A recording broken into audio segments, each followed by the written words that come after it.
ఏమని ప్రార్థన చేయాలి? నన్ను అభిషేకం ఉంటే ఆర్థికం కామన్గా వచ్చేసింది. ఎలీషా మీద ఉన్న అభిషేకం ఇంట్లో ఆర్థికాన్ని తీర్చిందా లేదా తమ్ముడు? అవునా కాదా? అభిషేకమే తీర్చింది.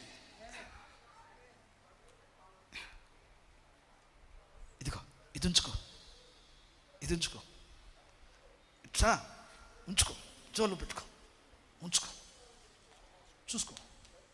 ఏమని అడగాలి? అయ్యా స్తోత్రం,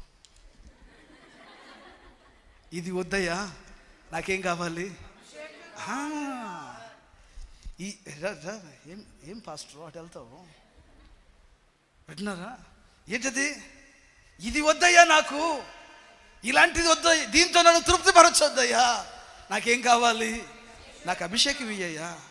ఇలాంటి నీ చేతుల్లో లక్షలు కోట్లు తిరుగుతాయి అప్పుడు వేస్తున్నావు. స్తోత్రం చెప్పరండి హుషారుగా. దేనికోసం పరుగులు చేస్తున్నావు? నువ్వు అడిగేదంతా ఇదే, నా 10,000 తీరాలి, నా ₹1,00,000 వడ్డీ కట్టాలి, లేకపోతే నన్ను అభిషేకించయ్యా. స్తోత్రం చెప్పు గట్టిగా. హల్లెలూయా. ఎలీషా మీద ఉంది అప్పులు తీర్చే ఒక అభిషేకం. ఆ అభిషేకం నా మీద దిగొచ్చునిగా కేస్తున్నావు. నా అప్పులు తీర్చింది, ఎదుటి డబ్బులు కూడా తీర్చిద్దా దాని మీద. హల్లెలూయా చెప్పరేమండి గట్టిగా. ఏమి మీ అయ్యగారు అద్దలు టైంకి కట్టడా? మీ అయ్యగారు పన్ను చెల్లించడా అని పేతురుని అడిగారు. పేతురు చేంజ్ చేసాడు. ఇంట్లో అయ్యగారు ఉంటే శోభా, అయ్యగారు దారిలో కనబడిన 10 మందిలో పట్టుకుని అడిగాడు అయ్యగారు. ఏమని? ఏమి ఇంకా కట్టలేదండి బిల్లులని అన్నాడు. అసలు చాలా సిగ్గనిపించింది. నీతో తిరుగుతున్నాం మేము, ఏమీ అనిపించింది. ప్రభు అన్నాడు, నీకును నాకును ఎవరికి నీ ఇబ్బంది లేకుండా ఉన్నట్లుగా వెళ్ళి నీవు సముద్రములో గేలం వేయి, వల కాదు గేలం వేయి, అందులో పడుతున్న మొదటి చేప దాని నోరు తెరు, అందులో ఒక షెకేల్ ఉంటుంది, ఆ షెకేల్ తీసుకెళ్ళి నీకు నాకు ఇద్దరు కలిసి ఆ పన్ను చెల్లించు అన్నాడు.